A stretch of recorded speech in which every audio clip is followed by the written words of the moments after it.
దానికి కారణమైపోతాడు సెకిల్. ఎప్పటికప్పుడు అన్నదమ్ముల మధ్య దెబ్బలాట్లు పెట్టేసి గొడవలు పెట్టేసి యుద్ధం వరకు తీసుకెళ్తాడు.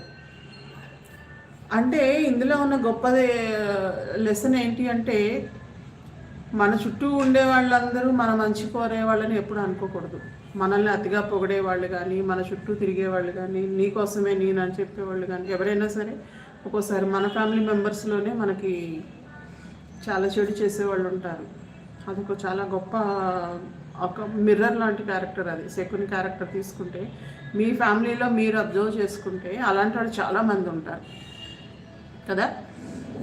ఒక్కసారి మీ ఫ్యామిలీ మెంబర్స్లో మీరు అందరూ గుర్తు చేసుకోండి. మీకు ఒక 2 minutes మీ కళ్ళు మూసుకొని మీ ఫ్యామిలీలో మెంబర్స్ అందరినీ గుర్తు చేసుకోండి. మీరు వాళ్ళ క్యారెక్టర్స్ మీరు అనలైజ్ చేసుకోండి. ఒక 2 minutesలో మీకు ఖచ్చితంగా ఒక పర్సన్ దొరికిపోతారు మీ ఫ్యామిలీలో. ఎవరి వల్ల